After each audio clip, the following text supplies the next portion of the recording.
I'm Diane from Shepherd's Cross. This is the Gaywool Dye Headquarters for North America. We're located in Claremore, Oklahoma. Today we're going to be teaching you how to use the original dyes. This is an all-in-one packet of dye, so there's no reason to use any additives, or you could use a little bit of citric acid or vinegar in order to equalize the pH of the water that you'll be using. Today we're going to be dyeing 2 skeins of yarn, and they'll have a slightly merled or heathered look, such as this blue. We'll be dyeing with raspberry today. Gaywool dyes are easy, reproducible, cost-efficient, and wonderful choices for your home use or commercial use. So the first step of dyeing is to gather our materials. Gaywool dye works well on wool and animal fibers, protein fibers of any kind, which would be wool, silk, alpaca, llama, buffalo, yak, camel, those sorts of fibers. But it can be used on any fiber. This is the same for any of your dyes. It would be made and manufactured for one particular fiber, but can work on any fiber. So here in front of us today are 2 skeins of wool yarn from our farm right here at Shepherd's Cross. This is a 2-ply yarn. Typically, I'll dye 4 skeins in our dye bath, and we have 2.5 gallons approximately of warm water here in the dye bath. We want it to be warm, not simmering at this point, because today we're going to be using dry yarn. This is a very simple way to dye. We don't have to pre-soak. We don't have to moisten the fibers. It's just a quick in and quick out dyeing method. Now I like to add citric acid to the dye bath, and one reason that I do that, even though it's not necessary, is because the pH of the water on a city water system will often vary. And we have found that by adding citric acid or vinegar, 1 tablespoon for about 2 or 2.5 gallons of water, we will equalize the difference in the daily pH in the water that comes out of our tap. So I've added a tablespoon of citric acid. It's not necessary, but we have found that it produces a more reproducible effect if we're trying to dye the same color in the future. The next thing that I have collected is a wooden spoon and a glass jar. We want to make sure that the wooden spoon has been thoroughly cleaned. We have raspberry today. Raspberry original Gaywool dye. And as an easy translation, what we typically do is 1 teaspoon of dye for 1 skein of yarn. And that would be about a 4-ounce skein or a 4-ounce roving if you were doing roving. So 1 teaspoonful is going to be added to our jar, and then we're going to fill this up with hot water. Oops, how many teaspoons did I add? So we've added 1 teaspoon to our hot water. We're going to add 1 more.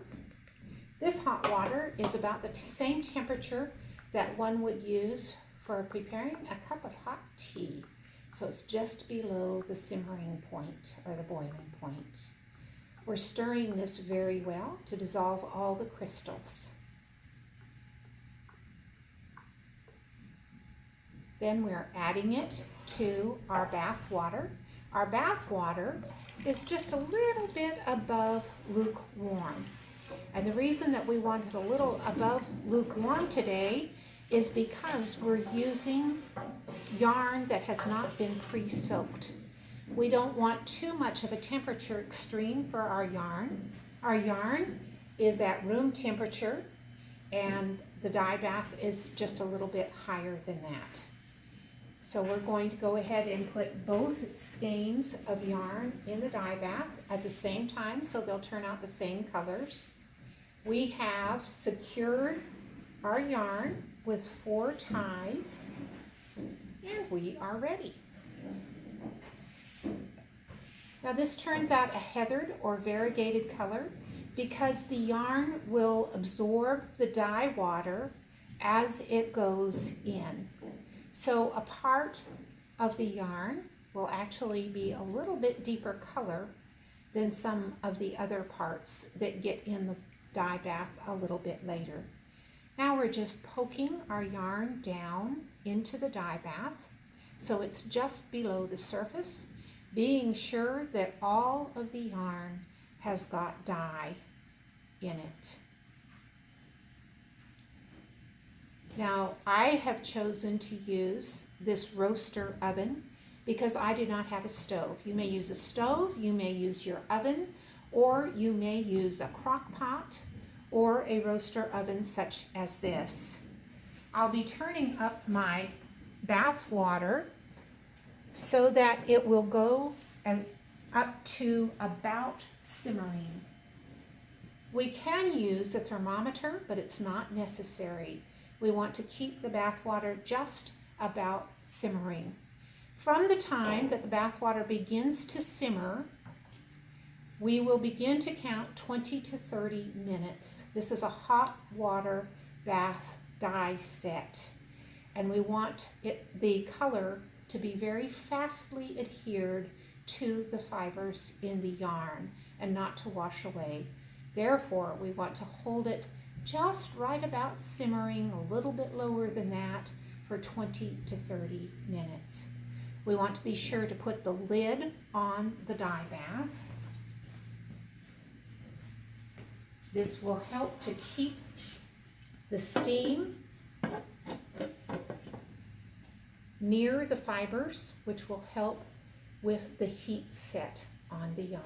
30 minutes since we first put the yarn into the dye bath, and if we look closely at the surface of the water, we can see that it's barely simmering just around the outside edges. The dye has been mostly absorbed from the water. There's a tiny bit of color left. So we're going to let this simmer and heat soak for about another 5 or 10 minutes until that water is clear and the dye has been totally absorbed into the yarn. Periodically, we're gently submerging the fibers that have floated to the top of the dye bath.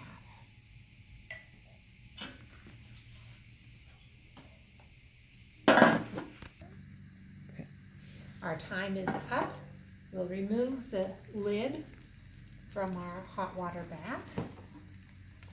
We can see that the water is barely simmering just around the edges,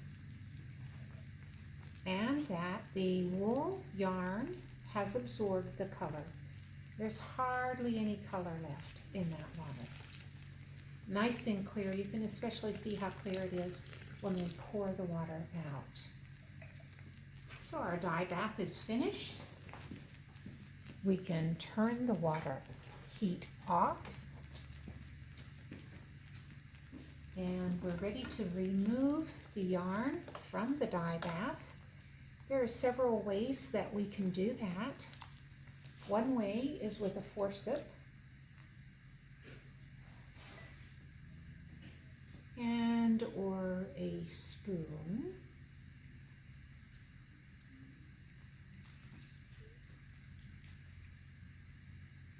We're going to drain the water from the yarn.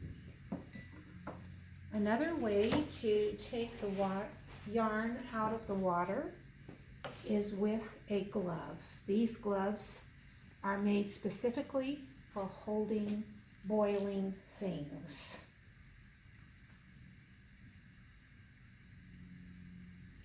And again, we're going to drain that yarn. Beautiful raspberry color. It's draining into a catch pan. It could drain into a sink. We're going to allow that to cool a little, and then we'll be putting it into a lukewarm rinse water.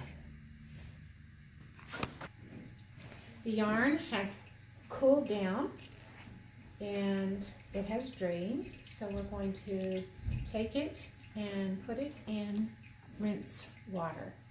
This is hot rinse water. It's not boiling, but it is about the same temperature as what the yarn is. We don't want to shock the yarn. And we're going to barely dance it around in the water just to rinse anything out that might still be not attached to the fibers.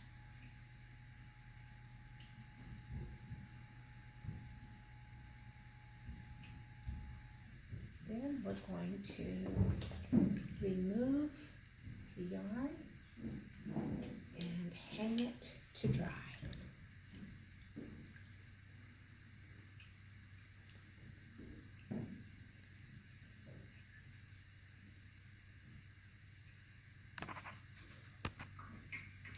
The yarn will hang to dry. We want it to dry within 24 hours. Do not put fans on it or the yarn will get all tangled up. But you may put it in a warm area. Outside in the sunshine is a great place. We want it to dry within 24 hours so it does not mildew. Once it has dried, we will reskein it or put it in a new hank or into a ball, and it will be ready to use.